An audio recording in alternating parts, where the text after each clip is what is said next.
सख्खे सोयरे पक्के वैरी अशी ज्या पवार आणि पंडित कुटुंबाची मराठवाड्यातच नव्हे तर महाराष्ट्रात ख्याती आहे ते पवार आणि पंडित कुटुंब यंदा देखील गेवराई नगरपालिकेच्या निमित्तानं पुन्हा एकदा आमने सामने आलं. काय घडलं गेवराईत? गेवराईकरांनी पंडितांचं पार्सल बीडला का पाठवलं आणि पवारांचं नेतृत्व का स्वीकारलं? एक हाती पवारांच्या ताब्यात पुन्हा एकदा नगरपालिका देऊन गेवराईकरांनी नेमक्या कोणत्या कारणावर बोट ठेवले आणि पंडितांचं नेमकं काय चुकलं? या सगळ्या गोष्टींवर आपण पुढील काही वेळात चर्चा करणार आहोत. तेव्हा कुठेही जाऊ नका. न्यूज अँड व्ह्यूजचे व्हिडिओ आवडत असल्यास लाईक करायला, शेअर करायला आणि न्यूज अँड व्ह्यूज या यूट्यूब चॅनलला सबस्क्राईब करायला विसरू नका. नमस्कार, मी Laxmikant Ruikar. News and views मध्ये आपल्या सर्वांचं स्वागत. गोदावरीचा काठ लाभल्यामुळं सधन म्हणून ओळखला जाणारा बीड जिल्ह्यातील एक तालुका म्हणून गेवराई तालुक्याची ओळख आहे. शनीचं राक्षस भुवन देखील याच तालुक्यात आहे आणि त्यामुळं या तालुक्याला जसं सांस्कृतिक ऐतिहासिक महत्व आहे तसंच राजकीय देखील महत्व खूप मोठं आहे. या तालुक्यात कायम पंडित किंवा पवार या दोनच घराण्याची सत्ता कायम राहिलेली आहे. मग कधी शिवाजीराव दादा पंडित असतील तर कधी शाहूराव पवार असतील, कधी अमरसिंह पंडित असतील तर कधी लक्ष्मण पवार असतील, कधी बदामराव पंडित असतील तर कधी विजयसिंह पंडित असतील. यांच्यामध्येच म्हणजे पंडित आणि पवार या दोन घराण्यांमध्येच हा सत्तेचा सारीपाट नेहमी खेळता राहिलेला आहे आणि त्यामुळेच या पंडित आणि पवारांच्या सोयरपणानंतरही या दोन कुटुंबातला किंवा या दोन राजकीय घराण्यांमधला जो राजकीय वाद आहे तो कधीच मिटला नाही. त्याचे पडसाद नुकत्याच झालेल्या नगरपालिका निवडणुकीत देखील गेवराईकरांनी पाहिले, बीड जिल्हावासियांनी अनुभवले. अक्षरशः बाळराजे पवार असतील किंवा अमरसिंह पंडित असतील किंवा पृथ्वीराज पंडित जयसिंह पंडित असतील किंवा बाळराजे पवार यांचे चिरंजीव ढाकले पवार असतील, या सगळ्यांनीच एकमेकाची डोकी फोडण्याचं काम या नगरपालिका निवडणुकीत केलं आणि त्याचा व्हायचा तोच परिणाम झाला. म्हणजे जेव्हा 12-12:30 वाजता मतदानाच्या दिवशी शांततेत मतदान सुरू होतं त्यावेळी नगराध्यक्ष पदाच्या भारतीय जनता पक्षाचे उमेदवार तथा बाळराजे पवार यांच्या सुविद्य पत्नी गीताभाभी पवार यांच्याबाबत अभद्र टिप्पणी आणि अगदी अश्लील हातवारे करत शेरेबाजी करणाऱ्या पृथ्वीराज पंडित यांना जेव्हा बाळराजे पवार आणि त्यांच्या चिरंजीवांनी बदडून काढलं किंवा चांगलाच हिसका दाखवला आणि त्यानंतर गेवराईत जो काही हिंसाचार किंवा जी काही मारझोड सुरू झाली त्यामुळं पुन्हा एकदा गेवराई वासियांनी हे शहर पंडिताच्या ताब्यात न देता पवारांकडेच ठेवलेलं बरं असा निर्णय घेतला असावा आणि त्यामुळंच 25 ते 30% मतदान दुपारी 12-12:30 वाजेपर्यंत झालं होतं ते थेट 73-74% गेलं आणि निकालातून मोठ्या फरकानं भारतीय जनता पक्षाच्या उमेदवार गीताभाभी पवार या विजयी झाल्याचं दिसून आलं. या ठिकाणी कायमच गेल्या 15 वर्षापेक्षा अधिक काळापासून गेवराईकरांनी पवारांचं नेतृत्व नगरपालिकेत स्वीकारलंय, विधानसभेला देखील स्वीकारलं. 2014ची विधानसभा असेल किंवा 2019ची विधानसभा असेल, यावेळी देखील लक्ष्मण पवार यांच्या रूपानं गेवराईकरांनी पंडितांना चेक देण्याचा प्रयत्न केला होता.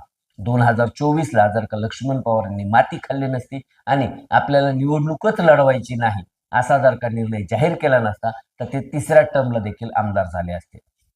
मात्र हाच चान्स पंडितांनी कॅश केला आणि पंडितांनी राष्ट्रवादीकडून उमेदवारी मिळवत पुन्हा एकदा विधानसभेमध्ये पंडितांचा झेंडा फडकवला. पण जरी विधानसभेला जनतेने त्यांना कौल दिला असला तरी देखील गेवराई शहरवासीय मात्र कायमच पंडितांच्या बाजूने राहिलेले नाहीत. त्यांनी पवारांनाच कौल दिलेला आहे. त्याचं कारण म्हणजे गेल्या 10-15 वर्षात पवारांनी जो काही गेवराईतील रस्ते असतील, विजेचा प्रश्न असेल, पाण्याचा प्रश्न असेल, कचऱ्याचा प्रश्न असेल, स्वच्छतेचा प्रश्न असेल, हे प्रश्न तातडीनं मार्गी लावण्याचा प्रयत्न केलेला आहे. भ्रष्टाचाराचे आरोप झाले असतील, भ्रष्टाचार झाला देखील असेल, पण जनतेने भ्रष्टाचाराचा मुद्दा हा बाजूला ठेवला आणि आपल्या दारातील नाल्या कोण काढतंय, आपल्याला वेळेवर स्वच्छ पाणी कोण देतंय, आपल्या दारातील लाईटी कोण लावतंय, आपल्याला सुंदर आणि भ्रष्टाचारमुक्त प्रशासन कोण देतंय यावर लक्ष केंद्रित केलं आणि त्याच मुद्द्यावर गेवराईकरांनी बाळराजे पवार यांच्या नेतृत्वावर विश्वास दाखवत त्यांच्या ताब्यात नगरपालिका दिली.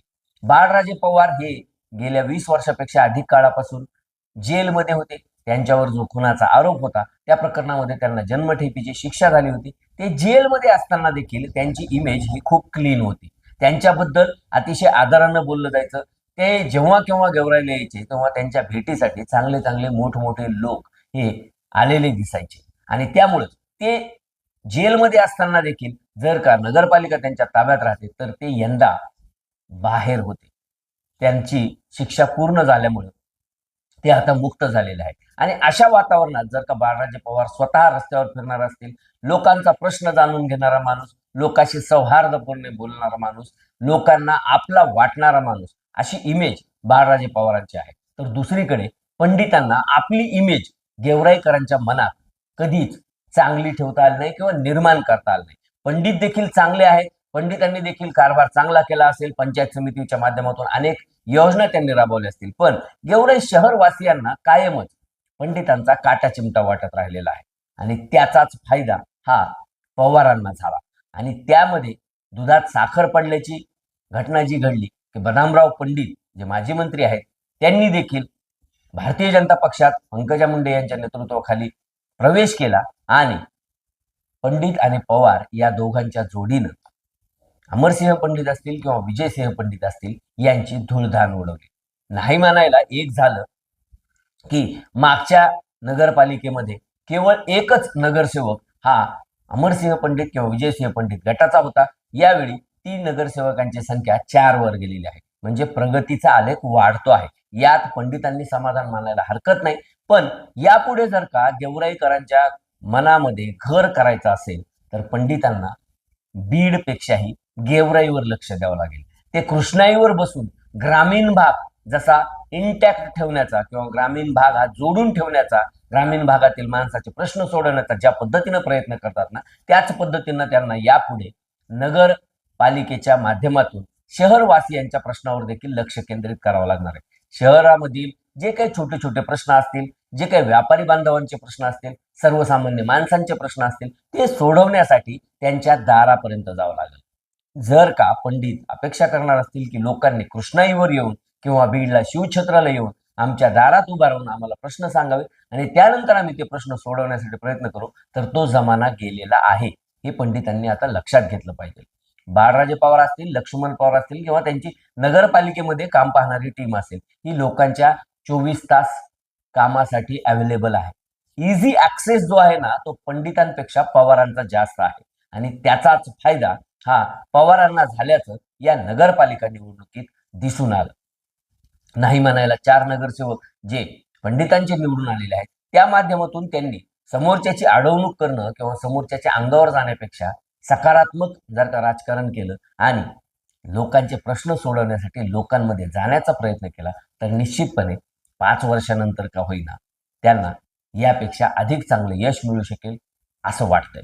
तुर्तास इतकंच. न्यूज अँड व्ह्यूजचे व्हिडिओ आवडत असल्यास लाईक करायला, शेअर करायला आणि न्यूज अँड व्ह्यू या यूट्यूब चॅनलला सबस्क्राईब करायला विसरू नका. धन्यवाद.